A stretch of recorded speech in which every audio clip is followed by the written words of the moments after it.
Assalamualaikum warahmatullahi taala wabarakatuh. Apa khabar saudara? Doa saya anda sentiasa sihat walafiat. Selamat berpuasa. Ya saudara, hari ini nampak gayanya cuaca alhamdulillah taklah terlalu panas, tidak juga terlalu sejuk. Apa khabar saudara Satria Setiawan? Saudara Abu Nems.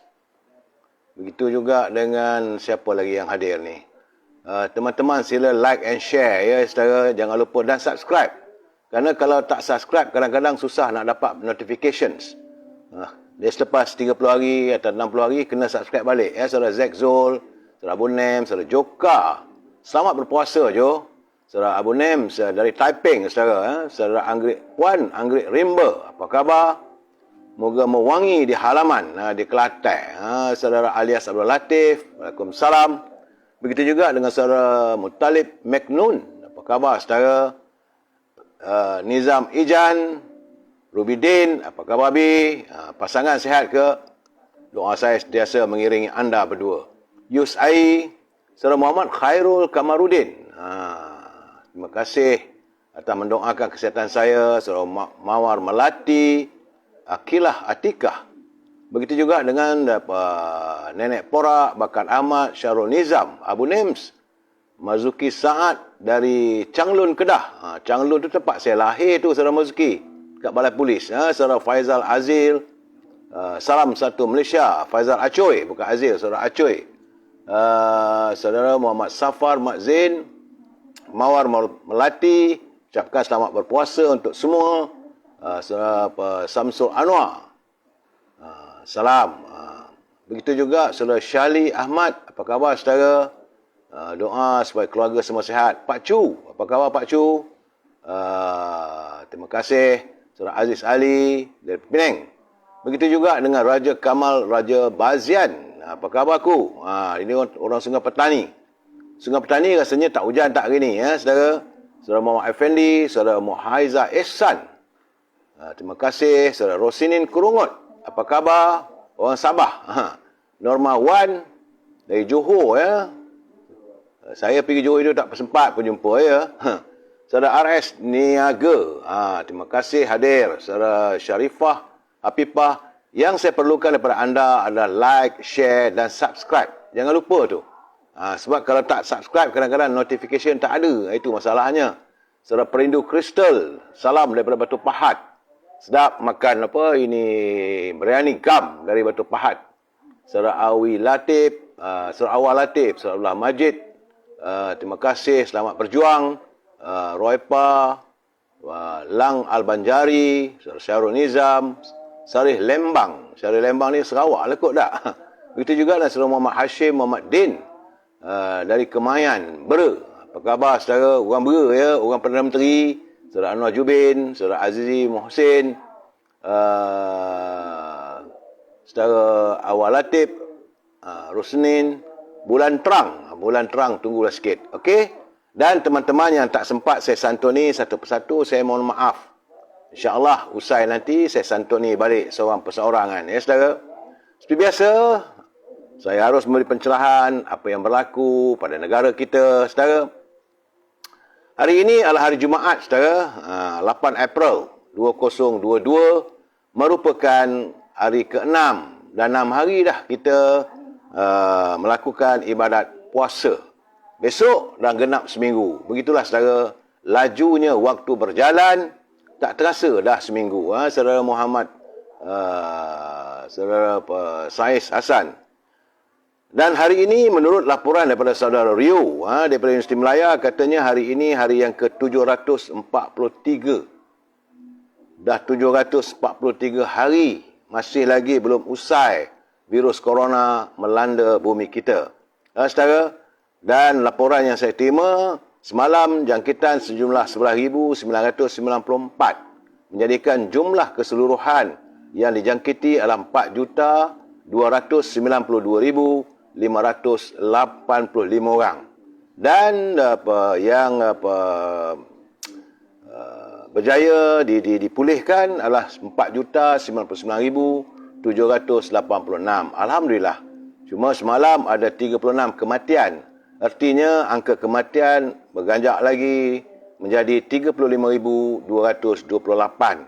Saya melihat nampak gayanya semua negeri-negeri kecuali di negeri Selangor saja yang 6,419. Lain-lain negeri masih lagi di bawah 1,000, tetapi peningkatan ada. Macam di Johor, kemarin 426, hari semalam 625. Wilayah Persekutuan pula rupanya ada 1,094 daripada 733. Di Pulau Pinang daripada 508 dia meningkat naik saudara 620. Di lain-lain negeri nampak gayanya tak ada peningkatan. Alhamdulillah, semoga kita dapat mengekalkan rentaknya supaya dapatlah kita berakhir raya tanpa gangguan daripada COVID-19. Saudara Hashim Ma'aruf, Ipoh Perak sedang bertugas 24 jam. Saudara Hashim Ma'aruf tugas sebagai apa ya? Mungkin sebagai anggota polis kot. Puan Fatimah Jaafar, Saudara Muhammad Mazam.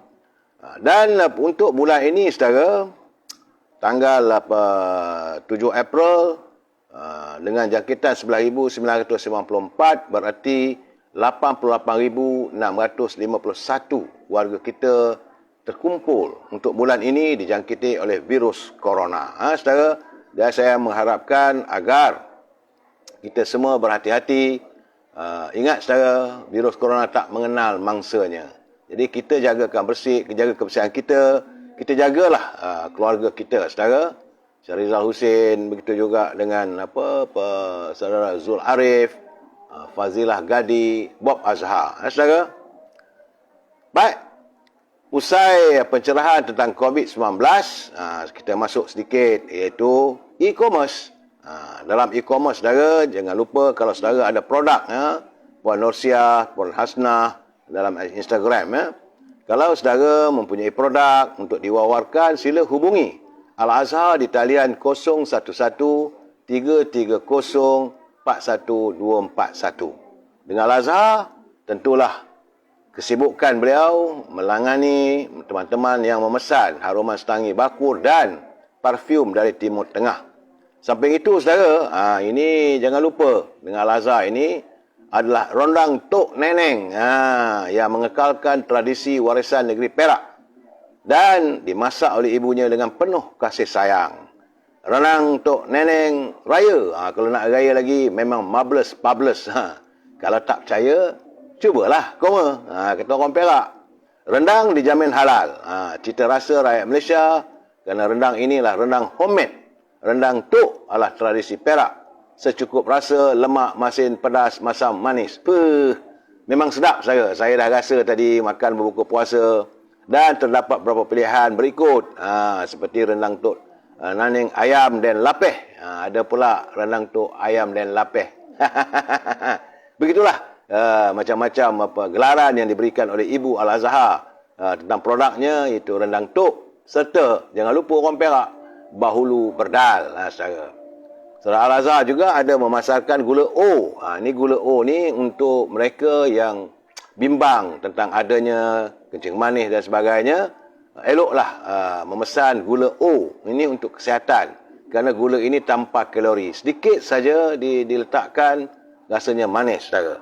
Kalau anda tidak dapat berhubung dengan Al-Azhar, jangan lupa Siti Farehah di talian 017-711-4300. Dengan Siti Farehah, jangan lupa dendeng manis Siti Farehah. Sibuk kalah dia.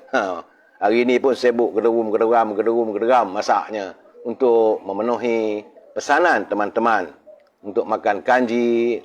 Mungkin mereka buat persiapan untuk raya dan sebagainya.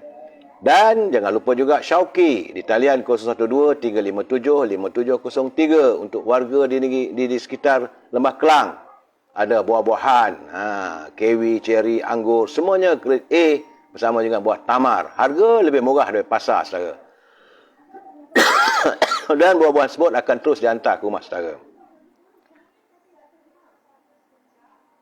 Dia bulan puasa ni batuk sikit, panas, saudara. Begitu juga, jangan lupa makanan kegemaran saya, Popiah Sira Lady Maria.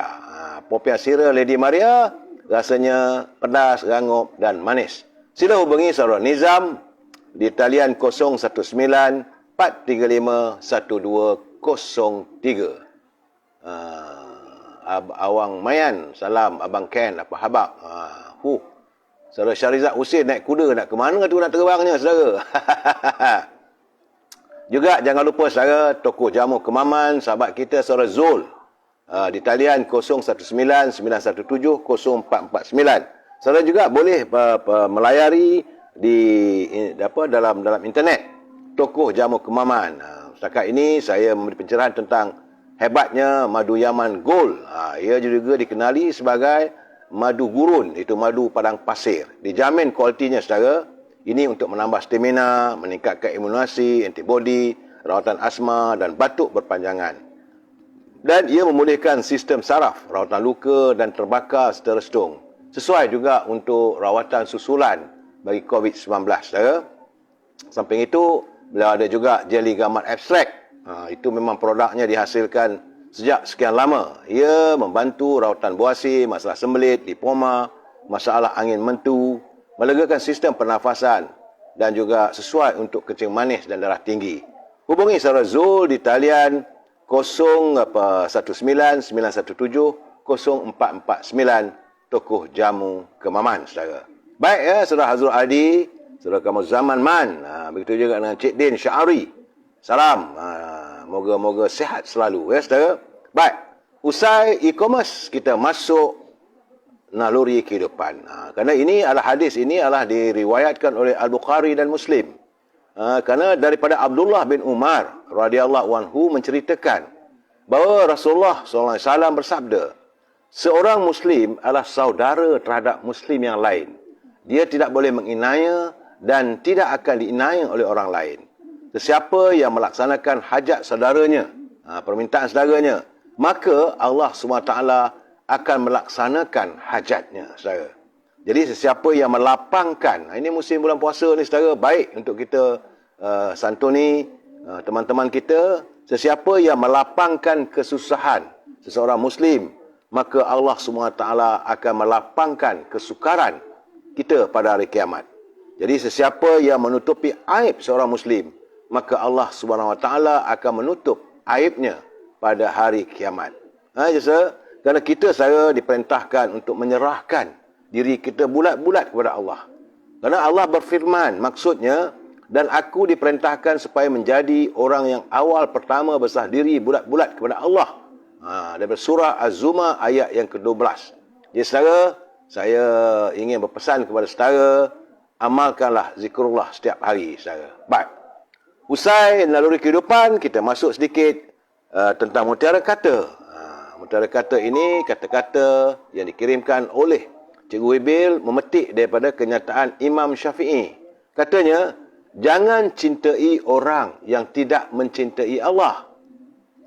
Jangan kita bercinta dengan orang yang tidak mencintai Allah. Kalau Allah saja ia tinggalkan, apa lagi kamu?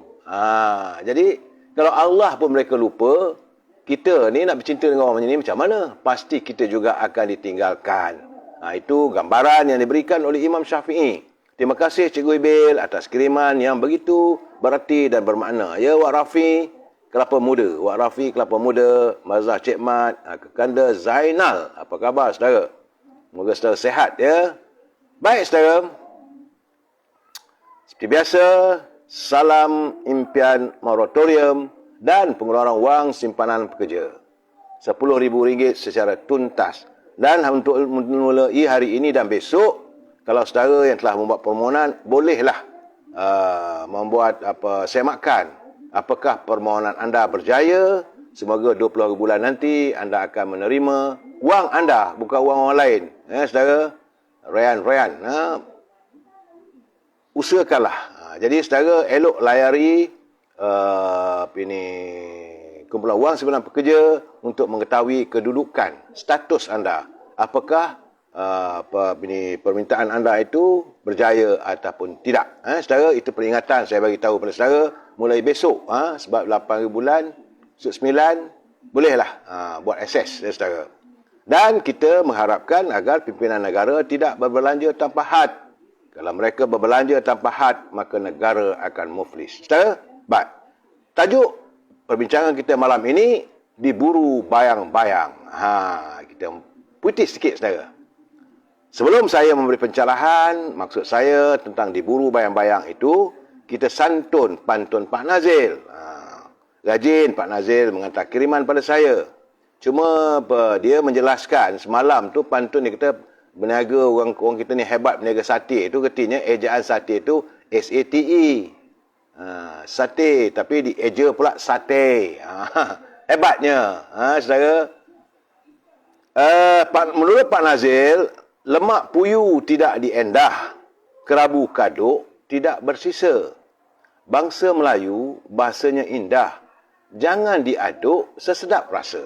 Jadi jangan kita campur adukkan. Sekarang ni pun memang bahasa kita dah jadi macam bahasa rojak. Kalau saudara tengok, saudara lihat dalam Instagram, dalam Facebook, ataupun kita menghantar kiriman melalui kiriman SMS, macam-macam bahasa. You tu jadi you saja. Lepas tu rumah dah jadi umah. Rumah kita macam ni, rumah awak macam mana, bukan rumah. Dia jadi rojak. Sebab itu kata Pak Nazil, bangsa Melayu bahasanya indah. Janganlah diaduk sesedap rasa. Kata Pak Nazil lagi, angkat bahu nak ejek beruk. Tidak kelih rupanya kuang. Sudah tahu kayunya buruk, mengapa dipilih dibuat tiang? Ini beliau mengimbau. Kalau pemimpin tu dianggap sebagai tiang, dah tahu kayu tu buruk. Nak buat apa? Nak buat tiang. Tak payahlah pakai. Itu maksud beliau. Saudara, terima kasih Pak Nazil. Molek pantunnya.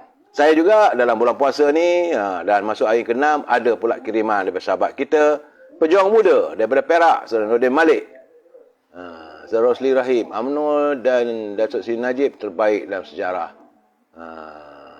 Janji tak mereka, tapi mereka menipu rakyat. Itulah keadaan saudara. Baik. Saya akan santuni nanti, sebentar nanti saudara. Saudara Fazilah Gadi, saudara Zamri Ibrahim. Baik. Apa kata anak muda daripada Perak Tengah, saudara Nordin? Dia dah sibuk-sibuk dengan lawatan ramai pemimpin-pemimpin negara melihat tempat agronya. Dan beliau resah melihat kebejatan berhubung dengan isu tanah di Perak. Jadi beliau menghantar kiriman, katanya, siat lidi buat penyapu, tercucuk jari, lalu bernanah. Sudahlah miskin, rakyat ditipu, pemimpin durjana menjual tanah. Jadi beliau marah. Saudara Nordin, anak muda, dia marah apabila adanya pemimpin menipu rakyat. Katanya lagi, nampak jauh kapal bergerak, hendak berlabuh dekat muara. Apa formula selamatkan Perak? Pemimpin lama undurkan segera. Itu dia kata formulanya. Ya. Tapi sebab beliau anak muda, nanti orang kata dia ada vested interest. Saudara. Tapi saya melihat itulah caranya. Yang lama-lama tu, yang dah berkarat tu elok diundurkan. Dah 5-6 penggal apa semua tu di Perak tu, sudah-sudahlah. Pak Nazir sebab kayu teruk pun buat tiang. Saudara ni, saudara ni jauh dengan ini. Saudara Muhammad Karya Ahmad. Pak Nazir sebab kayu teruk pun buat tiang. Sebab dah tuan rumah perikut pahit. Tiang rumah sendiri pun takut nak buat keputusan. Guru pinjam masih nak mengaku rumah sendiri. Itulah keadaan saudara. Itu respon daripada pelayar kita saudara. Baik. Usai pantun, terima kasih Pak Nazir, terima kasih Saudara Nordin. Kita santun pula Gedung Ilmu, saudara. Ini segmen Gedung Ilmu adalah impian dan pesanan pemimpin serta orang tertua dahulu. Sebab mereka mengharapkan bahawa pemimpin itu untuk hari ini dan akan datang hendaklah sentiasa memegang pada syarat dan adat. Mereka mesti menjaga kemurnian sikap. Jangan menjadi pemimpin yang angkuh. Kerana umat Melayu wajar dipimpin oleh pemimpin yang bukan munafik. Pemimpin terdahulu berpesan, jangan izinkan bangsa kita menghadirkan pemimpin yang munafik. Kerana jika menjadi pemimpin ia munafik, perangainya buruk, lidahnya terbalik. Berjanji mungkir, beramanah licik. tipu menipu, ianya cerdik. Jadi kalau orang munafik diberi amanah, dia licik menipu amanah itu. Membohongi orang, ianya asyik. Negeri rosak, rakyat diindik-indik, dikijak-kijak. Saudara, dijadikan pemimpin, dunia terbalik. Dijadikan tua, ia mencekik. Dijadikan induk, ia berbalik. Dijadikan tempatan, orang kan jijik. Jadi kalau dijadikan pemimpin tempatan pun orang jijik tengok, saudara. Kalau dibuat kawan, ia melendan. Tak boleh dibuat kawan orang yang munafik ni. Dibuat sahabat, ia khianat. Jika dibuat saudara, ia memfitnah. Dibuat sekutu, ia menipu. Bila dipercayai, ia menyalah. Memimpin negeri kan punah ranah. Jadi jangan sesekali kita mengizinkan hadirnya pemimpin kita hari ini dan akan datang terdiri daripada golongan mereka yang munafik. Kita sambung lagi malam esok. Terima kasih Tan Sri Johan Jaafar atas kiriman buku tersebut. Setiap malam kita berkongsi, saudara. Baik, saudara. Usai pencerahan COVID, usai pencerahan pantun, usai narui kehidupan, saudara, sekarang ni gedung ilmu pun kita dah susun. Sekarang ni kita nak masuk bab yang agak serius. Tapi saya harus memberi peringatan. Mereka yang menyunting semula live saya ini dan dimasukkan dalam channel YouTube ataupun apa-apa channel sekalipun, maka adalah menjadi tanggungjawab anda atas setiap suntingan. Ya. Dan begitu juga komen-komen yang anda lakukan, seboleh-bolehnya jangan melanggar peraturan atau ketetapan yang telah ditetapkan oleh Kementerian Penerangan dan Komunikasi. Kalau anda melanggar, itu tanggungjawab anda. Saya tidak bertanggungjawab sama sekali. Ingat tu, saya. Ini adalah pencerahan politik. Matlamatnya adalah untuk sekadar memberi informasi supaya warga kita ini tidak diperkotak-katikkan oleh orang secara sembrono. Saudara, dan prinsip kita, kita mesti bersetuju untuk tidak bersetuju. Kayu buruk dibuat tiang buruk, masih nak diukir, itu jakar linglung. Saudara, kena ingat, saudara, kita adalah warga cinta damai. Kalau tak bersetuju, tak ada masalah. Kita mesti agree to disagree. Kita mesti bersetuju untuk tidak bersetuju. Itu prinsip perbicara kita. Dan saya harap kalau nak mengantar pandangan dan sebagainya, nak berhujah, gunakanlah bahasa yang harmonis. Kita adalah warga cinta damai, saudara. Baik, saudara. Dan saya melihat hari ini saya turun ke pasar Ramadan di Taman Tun Datuk Ismail. Memang tidak dinafikan harga barangan sekarang ni terus naik. Dan saya juga melihat wajah-wajah abang-abang yang berniaga, kakak-kakak berniaga, wajah mereka suram. Kerana harga yang ditawarkan tinggi dan pembeli tak ramai. Sebab itu masalahnya. Jadi sebab barang itu datang mahal, mereka terpaksa jual mahal. Saya tadi pun cubalah juga membeli 3-4 jenis juadah, tapi memang ternyata agak mahal. Tapi ialah saudara, kalau pasar Ramadan Taman Tun tu banyak orang kata itu pasar Ramadan kayangan. Bagaimanapun bagi saya tak sepatutnya harga sebegitu. Tetapi kerana barang tu mahal sekarang ni, saudara. Dan saya juga dapatan teman-teman mengirim, kerana selain daripada baja dan peralatan pertanian, saya difahamkan racun rumput pun naik sampai 300%. Jadi sebab itu petani-petani dan mereka yang terlibat dalam sektor pertanian terpaksa mengeluarkan bahan-bahan sayur-sayuran ini dengan harga yang agak mahal sedikit, agak tinggi, saudara. Kemudian ditala oleh peraih pula ni, macam tak ada hari lah untuk mereka untuk mengaut keuntungan pada peraih. Kerana racun rumput naik 300%, saudara. Ini menjadikan warga kita di desa-desa semakin terhimpit. Sebab orang kaya mana nak guna racun rumput, mereka mana nak guna baja. Pemimpin tak tahu semua tu, saudara. Kitalah yang merasai tekanan itu, saudara. Begitu juga dengan harga dedak. Saya dikabarkan dedak ini adalah sumber untuk ternakan ayam. Makanan ayam, ataupun ada juga untuk kambing ke, ataupun lembu ke. Dedak-dedak ini, malahan dedak juga digunakan untuk pertanian di sektor ikan sangkar pun mahal, saudara. Jadi kalau modalnya mahal, macam mana mereka nak jual murah? Sebab itu saya melihat Sisa Agung UMNO Dato' Ahmad Maslan, beliau menggesa agar pihak Kementerian Perdagangan Dalam Negeri dan hak ehwal pengguna untuk bertindak segera bagi menyelesaikan masalah kenaikan harga barang yang dialami oleh pembeli. Jadi menurut Dato' Ahmad Maslan, bukan saja di pasar Ramadan, bukan saja barang-barang di pasar, malahan harga barangan di supermarket ataupun di kedai-kedai juga naik, seperti tepung, gula, minyak masak dan sebagainya terus naik. Jadi kerana itu beliau mengingatkan kepada peniaga pula supaya tidak mengambil kesempatan terhadap pembeli berkaitan dengan isu KWSP dan duit bantuan RM500. Jadi beliau mengingatkan, janganlah bila rakyat dah dapat duit nanti maka barang pun naik. Saudara,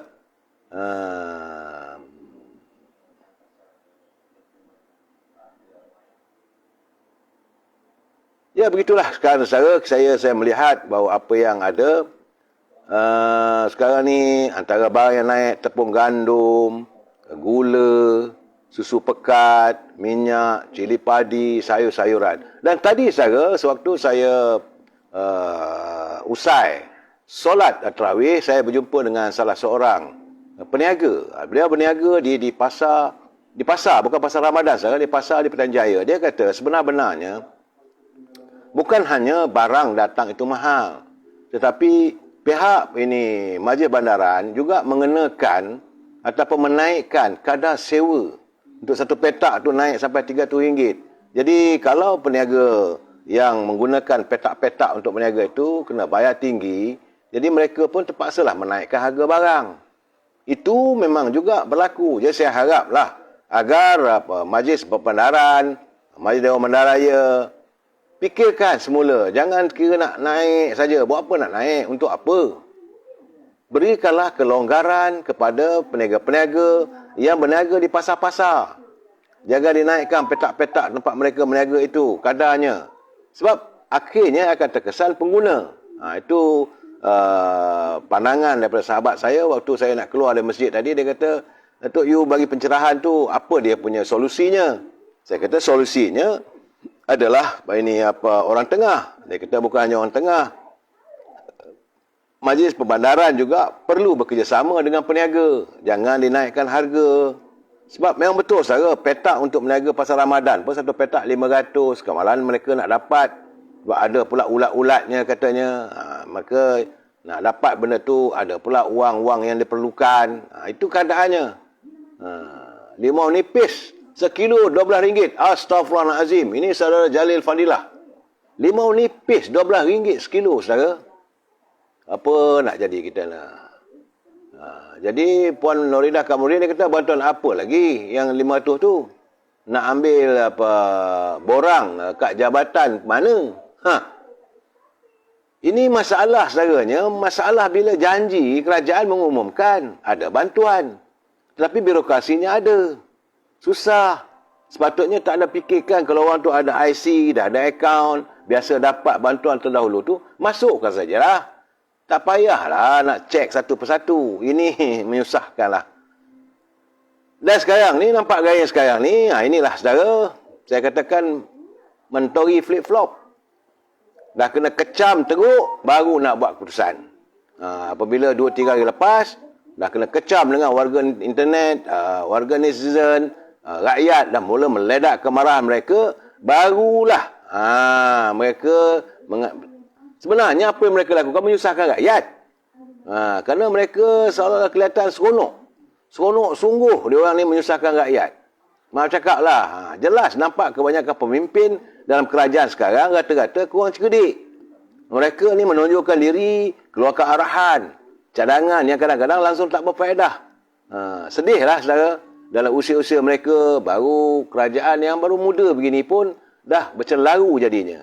Sebab itu sekarang ni, akhirnya Menteri Perdagangan Dalam Negeri dan Hak Pengguna mengumumkan bahawa pewartaan perintah perihal dagangan, perakuan dan penandaan pelitup muka bukan perubatan yang dikuatkuasakan 4 Julai depan, ditangguhkan kepada 1 Januari tahun hadapan. Bila rakyat dah menjerit, baru kamu tangguh pula. Kata menurut Datuk Seri Alexander Natalinggi, penangguhan itu dibuat selepas memanggil kira maklum balas dari umum. Itulah keadaannya saudara. Bila orang menjerit, baru nak tangani. Katanya dia telah pun berbincang untuk memberi peluang kepada industri dan pengguna bagi membuat penyesuaian. Dan selepas pengumuman perbuatan dibuat, Kementerian menerima banyak maklum balas termasuklah keresahan pengguna. Jadi, katanya memang pengguna memfikir, ingatkan bahawa berlaku kenaikan harga pelitup muka. Tapi katanya menurut Sirim QAS International Sdn Bhd, mereka telah memberi jaminan akan mengenakan caj yang rendah kepada pengimport dan pengilang. Kena caj juga, saudara. Masalahnya, kena caj, kena ada bayaran. Bila kena bayaran, apakah akan ditanggung oleh pengguna? Ini masalahnya. Jadi, kata Alexandra, pelitup muka berasaskan fabrik juga dalam kategori yang sama dan perlu mendapat pengesahan daripada Sirim. Saya menyuarakan mesti ada pengesahan Sirim. Benda itu selamat digunakan. Tapi bukan nak minta supaya dikenakan bayaran yang tinggi kepada pengguna. Fikirlah cari jalan macam mana nak selesaikan masalah ini. Kita mengutarakan permasalahan itu kerana kita khawatir ia boleh membahayakan kesihatan ataupun apakah ia sesuai. Jangan letak kertas pun dah dianggap sebagai pelitup. Jadi tak ada dia punya PIY.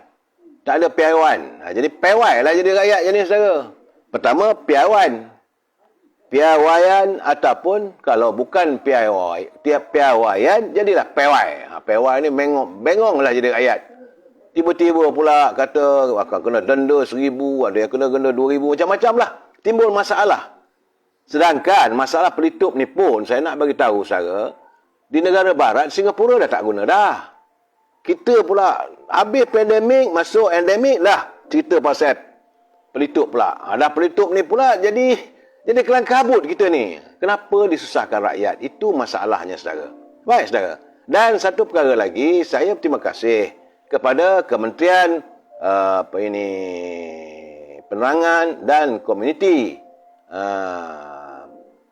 Tan Sri Anwar Musa kerana katanya ada parenti untuk pelajar Universiti Keluarga B40 ataupun yang mana mengikut program peranti siswa, ada peruntukan disediakan oleh kerajaan berjumlah 450 juta.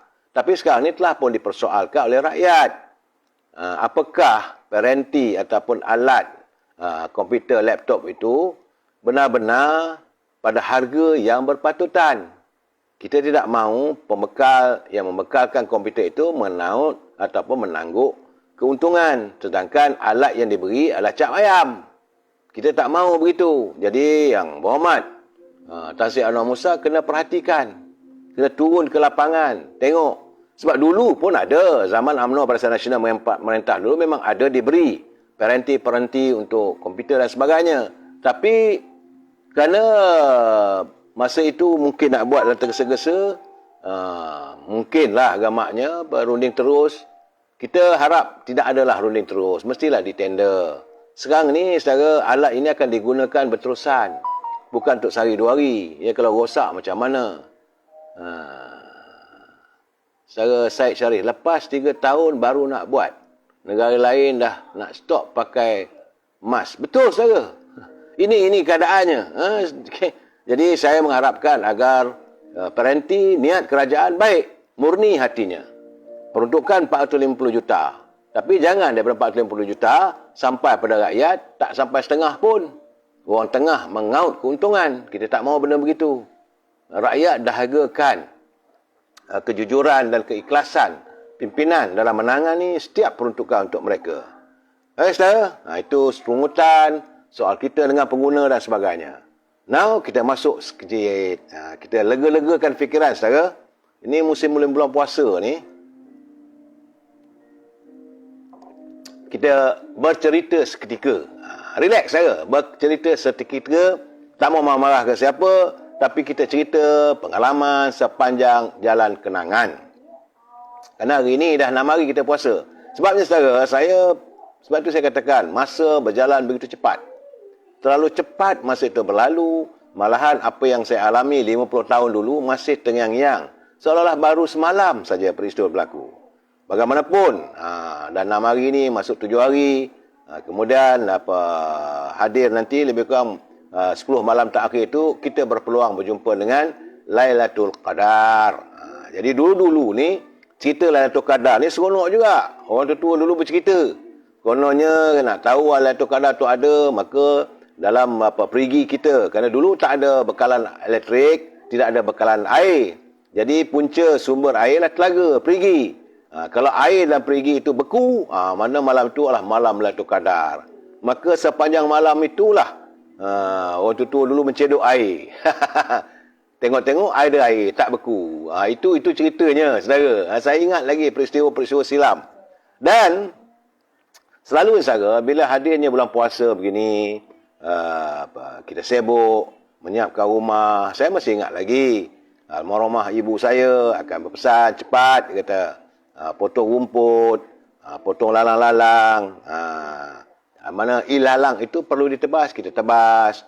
Pokok yang merimbun itu perlu dicantas supaya sekitar kawasan rumah bersih dan indah saja. Dan macam saya kata semalam, Allahyarham bapa selalu berpesan, kenapa ya? Jangan kita mengadakan majlis perkahwinan untuk anak-anak kita dalam kalau lagi sebulan nak puasa. Sekarang sebenarnya ada rahsia. Rahsianya supaya anak-anak kita yang merupakan pasangan pengantin baru ini dapat melaksanakan ibadah puasanya dengan lengkap. Tapi kalau baru kahwin seminggu, 2 minggu, tiba-tiba puasa, rasa-rasanya tak sempat berpuasa, saudara. Itu rahsia sebenarnya. Kalau dah 4 bulan, 5 bulan, dah biasa tak ada masalah. Itu ceritanya. Saudara Ahmad, mereka boleh buat duit dengan cap sirim tu. Itu pun satu hal lagi. Itu pun satu hal, betul, saudara. Ni kita masuk bab sekarang ni, kita bab cerita orang dulu-dulu. Terkenang masa dulu. Sebab itu di kampung saya, lagi sebulan nak berpuasa, tak ada majlis perkahwinan. Rupanya supaya untuk mengelakkan mempelai pasangan suami isteri itu dapat melaksanakan ibadah puasa dengan sebaik mungkin. Dan saudara, saya teringatlah. Ini cerita benar, saudara. Bila musim cuti sekolah, selalunya bulan puasa ni cuti sekolah. Dan waktu itulah saya dengan kawan-kawan semua, kami turun memukat, saudara, dan merawai. Mungkin saudara tidak tahu apa itu rawai. Rawai itu dia macam tali pancing. Dia panjang tu. Di antara tali itu ada mata pancing. Panjang saudara. Sampai ada lebih kurang 100 mata pancing diletakkan. Malam-malam kita merawai untuk mencari rezeki. Kalau ada rezeki, dah bahaya tu. Apa yang bahaya tu? Jadi kita ini, bila kita merawai atau pemukat, cari rezeki. Usia sekolah dulu. Anak-anak sekarang tak ada. Saya ingat waktu itu sekitar usia saya dah umur usia dalam 12 tahun, saudara. Usia 12 tahun dah pergi ke laut, cari ikan, memancing, merawai, ataupun memukat, saudara. Dan yang paling seronok sekali, ini yang manis, saudara, iaitu bila kita pergi menyuluh ketam. Saya tak tahu apakah budaya itu ada lagi. Dah tak ada dah rasanya. Teman saya menyuluh ketam dulu adalah seorang ibu tunggal. Saya panggil dia Ngah Endun. Allahyarham. Moga Allah menempatkan rohnya di kalangan orang-orang yang dikasihi. Dia ni memang pakar. Ketam itu menggunakan serampang. Itu yang kita serampang 3 mata, serampang 2 mata, saudara. Jadi dia suluh begitu menggunakan pictogoslin. Memang Allahyarham Ngah Endun ni cekap. Lalu aja ketam tu, pam! Oh, melekat. Untuk daripada kalau kita pergi menyuluh daripada pukul 10 malam sampai 12 malam, dapatlah 2 raga. Banyak saja, 2 raga ketam sotong. Dan paling seronok sekali sotong katak. Sotong katak dia bukan macam sotong biasa, saja. Itu cumit. Tapi sotong katak dia lempap. Ya. Sotong ni balik rumah terus rebus. Bila rebus saja sotong, saudara, dengan dakwat-dakwat hitamnya tu, penuh satu belanga. Tapi itulah kemanisannya. Itulah kita buat untuk jadikan bersahur. Makan sotong katak, kita panggil, saudara. Juga ada kalanya sebab kampung saya tu berhampiran dengan, saya minta kalau teman-teman ada cerita ni boleh cerita sekali dengan saya. Berhampiran dengan kampung saya ada kilang gandum. Kilang gandum ini biji-biji gandum datang daripada Australia, daripada New Zealand, kapal masuk. Dan kita tengok kalau ada kapal masuk ke kilang gandum itu, maka kita pun pergilah malam-malam kayu sampan dekat tempat peparit. Kerana apabila ini kapal itu memunggah gandum-gandum tersebut, maka gandum yang tercicir akan jatuh ke tepi laut, kita kutiplah setara. Kita kutip, kita jual satu gantang tepung biji gandum itu nilainya 50 sen. Dapatlah guna untuk beli kabat, untuk beli bunga api dan untuk belanja hari raya. Saudara. Dan paling wow lagi, hidangan hari raya kami di sekitar yang tinggal di pinggiran Sungai Dinding, kami makan siput. Siput buat rendang. Daging tak ada, tidak ada kemampuan. Hidangan hari raya adalah rendang siput atau lokan. Memang sedap, makan dengan lembang atau ketupat daun palas. Enaknya masa itu sukar untuk kita bayangkan. Dan tak terasa pun nak makan daging dan sebagainya, saudara. Dan kalau ada rezeki pula tu, jika musim itu datang musim durian, teman-teman datang daripada parit, daripada bota, jual sebutir durian RM1, saudara. Allahyarhamah ibu saya beli durian ini dibuat serawa untuk cicah dengan lemang ataupun ketupat. Itulah makanan kami, cukup sedap.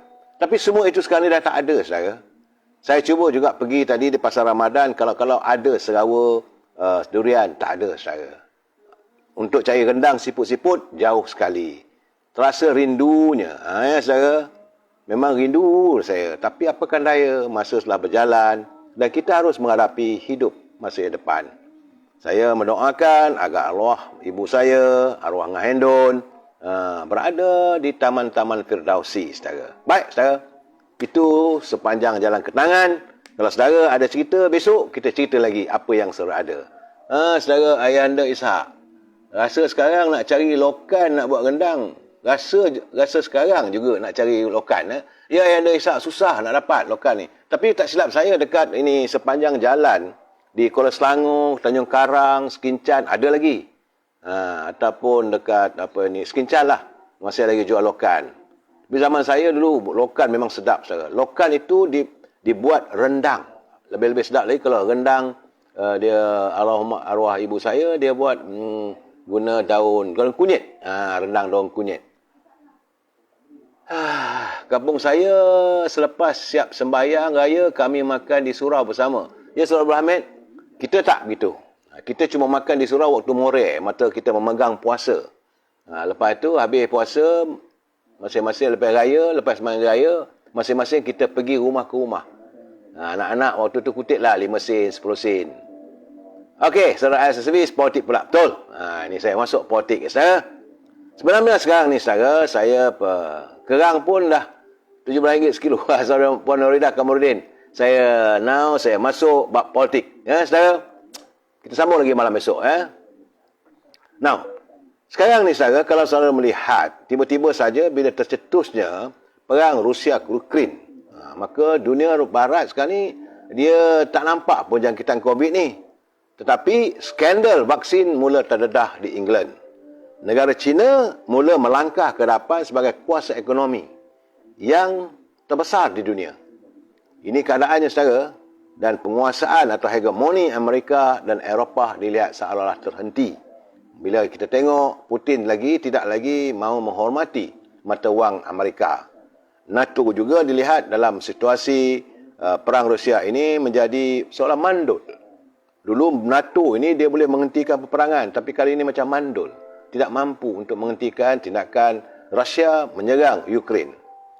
Dan akhirnya sekarang yang paling kita takut ialah ekonomi berasaskan minyak semakin runtuh. Dan dunia mula melangkah era baru yang penuh cabaran. Di sinilah, saudara, kita mengharapkan agar pimpinan lebih ke hadapan memikirkan macam mana kita menyelesaikan masalah apabila ekonomi dunia semakin merudum. Ini keadaan sebenarnya. Jadi Menteri Ekonomi sepatutnya jangan berlengah-lengah, jangan banyak berpolitik. Laksanakan panggil pakar-pakar ekonomi, berbincang macam mana kita nak mengatasi mara yang mendatang ini. Saya agak ngeri sebenarnya. Kerana apabila melihat betul sekarang ni harga minyak melonjak begitu tinggi, tapi jangan lupa kesannya minyak dari pasaran kita juga meningkat. Tentulah inflasi juga akan meningkat. Bila inflasi meningkat, rakyat terjerat dalam kehidupan yang cukup sukar. Saudara, kita harap agar Tok Pa selaku Menteri Ekonomi buatlah kerja. Jangan nak berpolitik. Dan sebenarnya sekarang, tak pernah berlaku pun, saudara. Tidak pernah berlaku. Sekarang ni kita sudah memasuki era yang benda tak pernah berlaku boleh terjadi di negara kita, saudara. Belum pernah berlaku negara kita ini usul daripada kerajaan ditolak di parlimen. Tak pernah berlaku. Dan 60 tahun lebih kita merdeka, 60 tahun lebih pemerintahan negara ini dengan aman, damai dalam sistem demokrasi, raja berperlembagaan, setiap usul daripada kerajaan tak pernah berlaku ditolak. Tapi sudah berlaku apabila usul untuk meminda rang undang-undang SOSMA. Dan yang terbaru, tak pernah juga berlaku seorang menteri boleh melahirkan kekecewaannya terhadap jemaah menteri yang lain secara terbuka. Ya seolah sama dia menolak tentang soal penolakan di parlimen. Kau tak timbul, tapi dia melahirkan kekecewaannya apabila ini isu tentang pindaan untuk mewujudkan anti lompat. Akhirnya tak terjadi, saudara. Betul ada alasan, maka akan dipinda lagi. Jadi dalam keadaan begini, kita tengok bukan hanya flip-flop, saudara. Keadaan yang begitu memalukan. Cakap, kata nak wujudkan anti lompat. Tapi tak terjadi.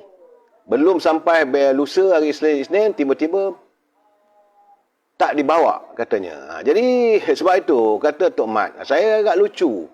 Pandangan Tok Mat Hassan, dia kata,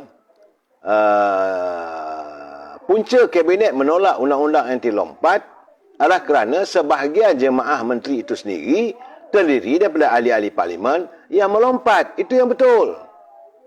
Menteri yang ada tu adalah kalangan mereka yang melompat. Macam mana dia nak buat satu undang-undang anti lompat? Macam katak lah. Macam mana katak nak buat undang-undang untuk tidak boleh melompat? Ini pandangan Tok Mat. Sekarang ni kemudian jadi bila kabinet menolak, baru pula konon nak bentang di Dewan Rakyat lah, pasaran undang-undang perlembagaan, kabinet nak minta tunda lah, macam-macam. Sedangkan menteri di Jabatan Perdana Menteri, Datuk Seri Dr. Wan Junaidi, dia memang kecewa. Dia kata selama 8 bulan dah berusaha untuk mewujudkan rang undang-undang ini anti lompat, tapi tak terlaksana. Jadi kerana dia kata dia menerima hakikat kabinet itu adalah berkuasa. Kuasa tertinggi dalam negara untuk membuat keputusan. Dia katanya sebagai ahli kabinet, dia kena akurlah dengan keputusan kabinet.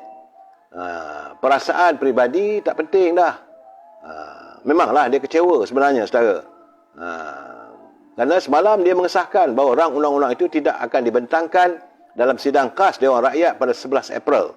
Sebaliknya, ia akan dihantar balik untuk kajian lanjut berhubung definisi lompat parti. Sekarang, jadi kata pula ni Tan Sri Syahril, kerajaan sukar untuk membentang dan meluluskan rang undang-undang anti lompat parti berikutan jemaah menteri juga terdiri daripada katak politik. Itu kata Tan Sri Syahril. Betul, saudara.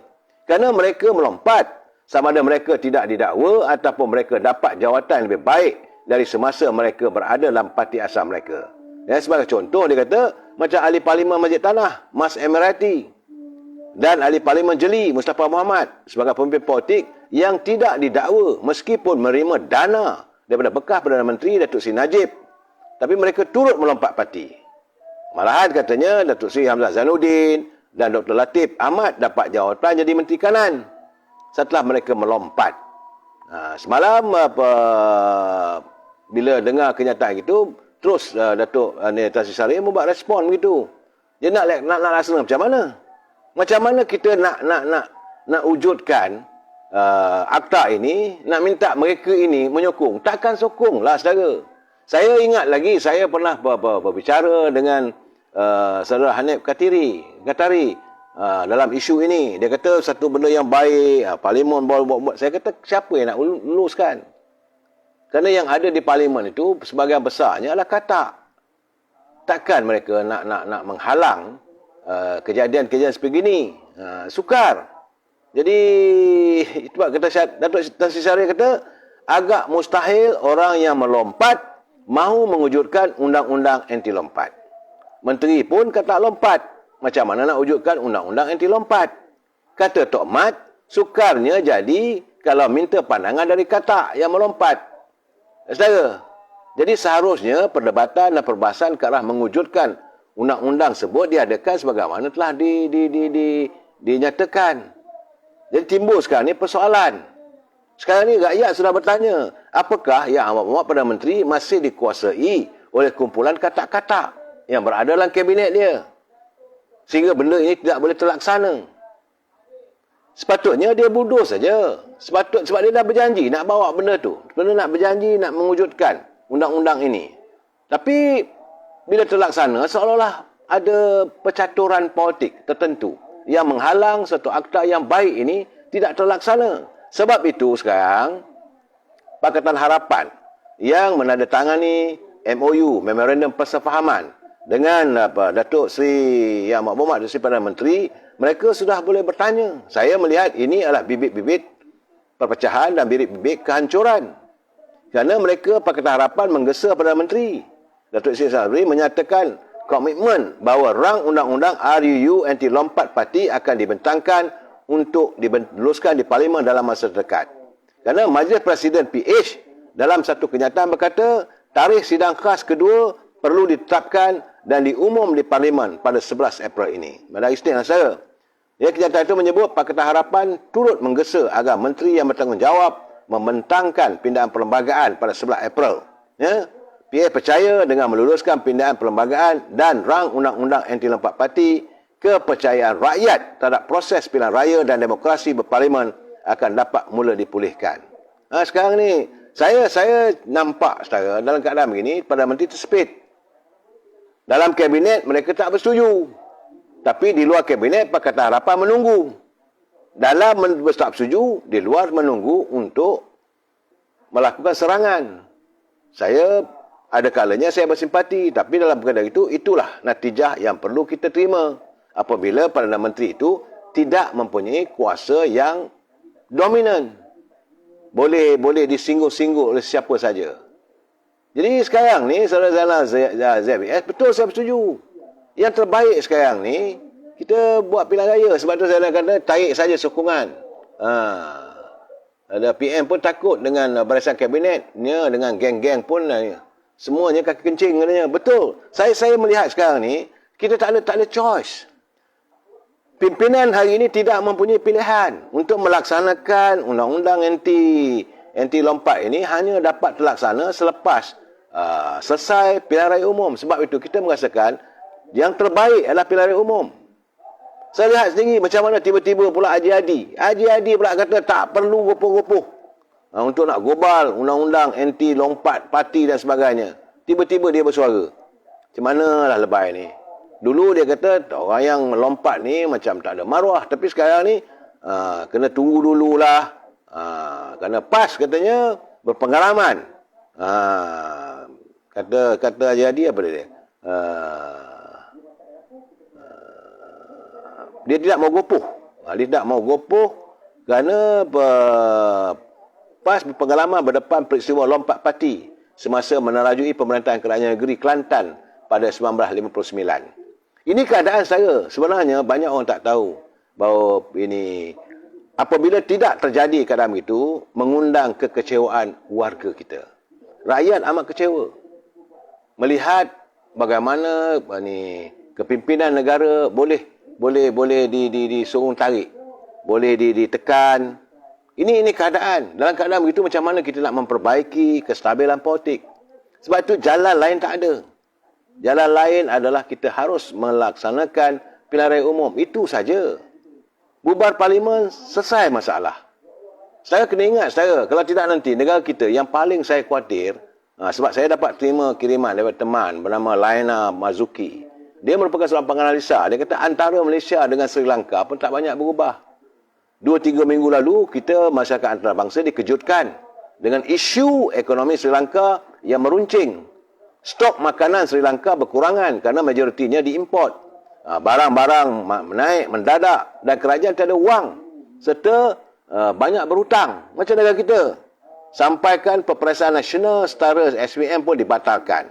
Sejak seminggu lalu, Sri Lanka dah turun ke jalanan, buat rusuhan dan mereka melawan pihak berkuasa dan sebagainya. Suasana huru-hara mengakibatkan terpaksalah diwujudkan perintah darurat di Sri Lanka.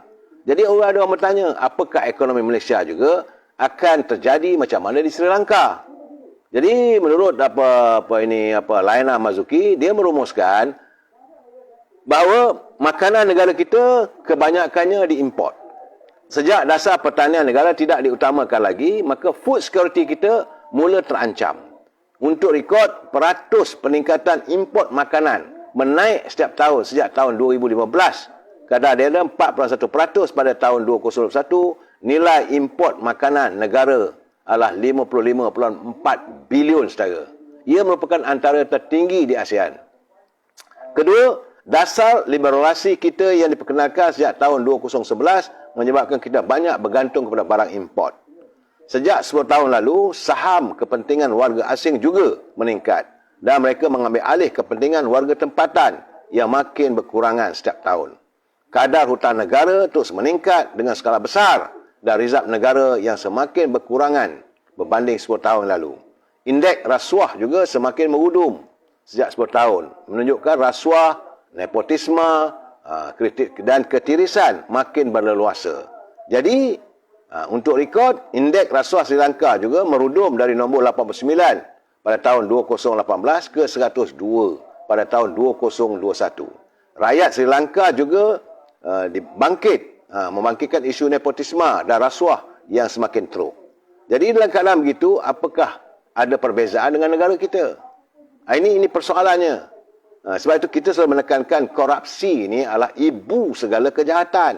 Korupsi juga adalah seperti umpama kanser. Kanser senyap yang boleh meruntuhkan negara. Kerana dengan korupsi ini, kalau ia berluasa dalam masyarakat, produktiviti jadi lemau dan pembangunan terbantut. Itu memang dia dibuat kajian zaman berzaman. Bahawa baginda Rasulullah pun sendiri benci dengan orang yang melakukan rasuah. Kalau kita tidak berubah, jangan terkejut saudara. Satu hari nanti kita akan juga jadi seperti Sudan dan jadi seperti Sri Lanka. Walaupun negaranya kaya raya dengan sumber asli, tapi rakyat tetap merempat kerana teruknya tadbir urus ekonomi. Ini keadaan. Saudara, saya bercakap ini dalam bulan puasa ini, kita harus melihat supaya tidak ada lagi red tape yang bukan-bukan. Kepimpinan mesti berani. Cuba saya lihat sekarang ni, mengikut laporan saya dapat pula tu, lebih 100,000 rupanya saman trafik tertunggak sejak tahun 2016 milik warga Singapura. Ini kenyataan daripada Polis Bukit Aman. Kerana bernama melaporkan sebanyak 108,757 saman tertunggak direkodkan oleh polis Diraja Malaysia membabitkan pelbagai kesalahan trafik dilakukan oleh warga negara Singapura bagi tempoh 2016 hingga tahun lalu. Menurut Pengarah Jabatan Siasatan dan Penguasaan Trafik Bukit Aman, Datuk Mat Kasim Karim, dan jumlah itu sebanyak 21,452 saman trafik belum dijelaskan. Sebanyak 19,275 saman tahun 2017 dan 30,946 saman tahun 2018. Pada tahun 2019, 24,846 saman tertunggak direkodkan. Dan 12,128 saman pada tahun 2020 serta 110 saman pada tahun 2021. Saman yang telah dikeluarkan melibatkan pelbagai kesalahan lalu lintas, antaranya memandu melebihi had laju, memotong barisan, mengabaikan isyarat lalu lintas dan tidak memakai tali pegang keledar. Penggunaan nombor pendaftaran tidak mengikut peraturan atau spesifikasi, terlibat dalam kemalangan jalan raya, halangan lalu lintas serta kesalahan lampu brek dan sebagainya. Jadi banyak rupanya saman-saman warga Singapura tak bayar. Itu satu hal. Negara kita sekarang ni, saudara, saya tak tahulah. bila Yang Amat Berhormat Perdana Menteri mengatakan dia akan berusaha untuk menjadikan bahasa Melayu ini sebagai bahasa untuk negara ASEAN, tiba-tiba disangkal pula. Menteri Indonesia dia tolak. Menteri Indonesia dia tolak bahasa Melayu jadi bahasa resmi kedua ASEAN. Ini mereka mengatakan bahawa tak ada nas ataupun tak ada ketetapan untuk digunakan. Dia kata dengan segala kelebihan bahasa Indonesia lebih daripada bahasa Malaysia. Kita disanggah begitu saja, saudara. Aduh, apa nak jadi pada negara kita, saudara? Saya dalam keadaan begini, saya melihatlah bahawa dari segi politiknya kita ada orang berkata, saudara, saya melihat ini Profesor Kangkung. Dia kata UMNO takkan menang selagi Najib dan Zahid tidak dipecat. Saya kata, di mana letaknya kau punya logika?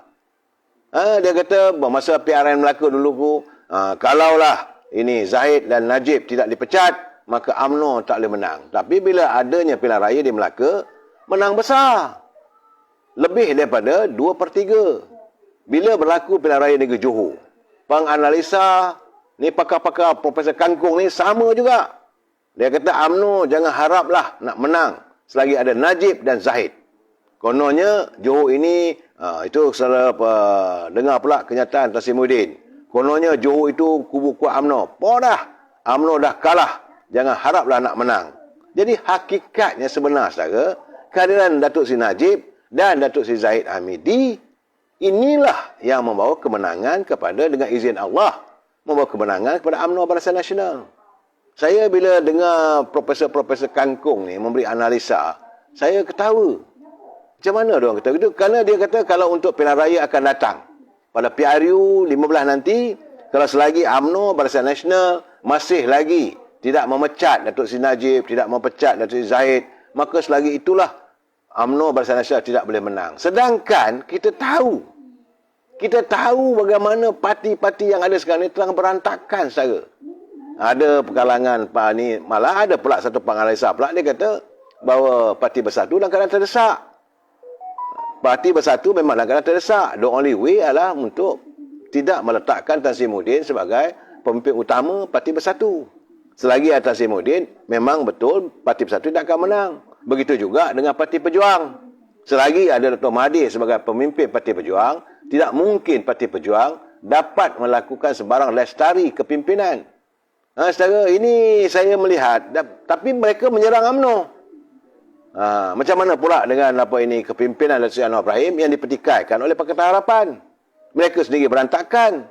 Tapi tiba-tiba kata, selagi ada Datuk Seri Najib, selagi ada Datuk Seri Zahid, selagi itulah UMNO tidak boleh menguasai kerajaan dalam pilihan raya umum yang ke-15. Saya kata, anda mendapat logika mana? Datang logika mana? Sedangkan kebangkitan UMNO Barisan Nasional sudah tidak mampu untuk ditahan oleh parti pembangkang. Saya cakap ni bulan puasa, saudara. Sebab saya dapatan kiriman. Ramai teman-teman menyatakan, sebab itu kita minta segerakan pilihan raya umum. Tapi kalaulah dilewatkan pilihan raya umum, banyaklah isu-isu nanti akan dibangkitkan oleh parti-parti pembangkang. Lagi lama kita tunggu, lagi lenjanlah rakyat. Rakyat sekarang merasakan, this is the best time untuk kita segera melaksanakan pilihan raya umum. Sebab boleh mungkin, lepas raya ni, Datuk Ismail Sabri berlapang dada lah. Yang paling penting, kalau benar-benar anda sayang pada parti, laksanakanlah janji anda di Perhimpunan Agung UMNO bahawa anda orang parti, anda akan mengikut kehendak parti dan anda akan berbincang dengan top 5 parti untuk segera melakukan pilihan raya umum yang ke-15 selepas saja usai musim hari raya. Saya menyangkakan inilah yang terbaik. Jangan tunggu lama-lama. Jangan tunggu lama-lama, nanti dikebas orang. Kita jumpa lagi malam besok. Wabillahi taufiq wal hidayah. Assalamualaikum warahmatullahi taala wabarakatuh. Selamat malam.